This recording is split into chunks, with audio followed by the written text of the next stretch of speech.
विधानसभा के शीतकालीन सत्र के दौरान अगर मुख्य मुद्दों की बात करें तो छात्रवृत्ति का मुद्दा है। इसके साथ ही किसानों को जो धान्य क्रय जो उनका होना था उसका मुद्दा काफी हावी रहा। विपक्ष ये सवाल उठा रही थी कि जो आपने वादा किया है, यानी सरकार ने जो अपने मैनिफेस्टो में जो वादा किया था कि 3200 रुपये प्रति क्विंटल की दर से किसानों से धान की क्रय होगी, उसका क्या हुआ।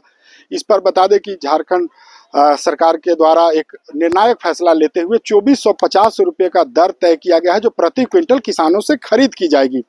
हेमंत सोरेन सरकार की कैबिनेट ने इस पर मुहर लगा दी है, दाम तय हो गया है और अब उस जो रेट है उस पर विवाद शुरू हो गया है।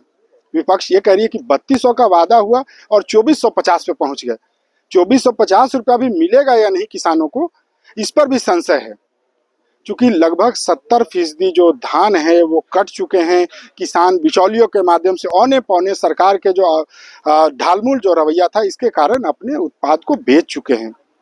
वहीं दूसरी तरफ सरकार के तरफ से ये जवाब मंत्री ने दिया कि पहली बार ये फैसला लिया गया कि झारखंड सरकार 2450 रुपये में धान का क्रय करेगी और महज 2 से 7 दिनों के अंदर किसानों को जो उनका उत्पाद है उसकी लागत उस दर से मिल जाएगी। किसानों के जो धान क्रय का मुद्दा है, इस पर विवाद शुरू हो गया है। 2450 रुपये सरकार ने रेट तय कर दिया है, 3200 रुपये उनके चुनावी वादे थे। सुनिए क्या कुछ कह रहे हैं सत्ता पक्ष और की तरफ से मंत्री विधायक, वहीं विपक्ष के तरफ से विधायक है जो इस पूरी प्रक्रिया पर सवाल उठा रहे हैं। 2450 रुपया उसका रेट लगा है। उन्होंने 3200 रुपया कहा था साहब, और आधा धान तो लोगों ने बेच दिया, वो भी विलम्ब से कर रहा है, तो लूट ही रहा है न, झारखंड की जनता को ठग ही रहा है न वो। लेकिन एक बहुत ही महत्वपूर्ण निर्णय या सुधार इस बार किया गया है। वह सुधार यह है कि किसान को एक मुश्त पेमेंट किया जाएगा और उसे अपने फसल के दाम के लिए इंतजार नहीं करना पड़ेगा, और 2 से 7 दिन के अंदर उसका पूर्ण भुगतान राज्य सरकार करेगी। जो रजिस्ट्रेशन की प्रक्रिया है या जो फिर वैलिडेशन की प्रक्रिया है उसको भी बहुत सरल कर दिया गया है। विपक्ष कह रहा है धान अधिप्राप्ति का भी आप लोगों ने लेट कर दिया, पड़ोसी राज्य छत्तीसगढ़ में किसानों ने अपना धान दे दिया जाए।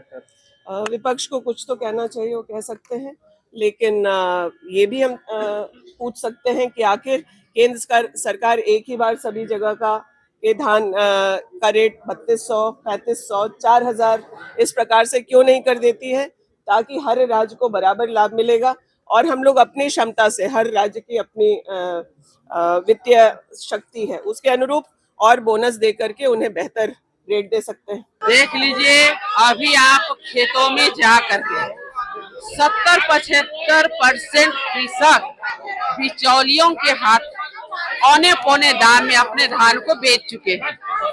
3200 रुपये प्रति क्विंटल हम धान का क्रय करेंगे, ये सरकार ने कहा था।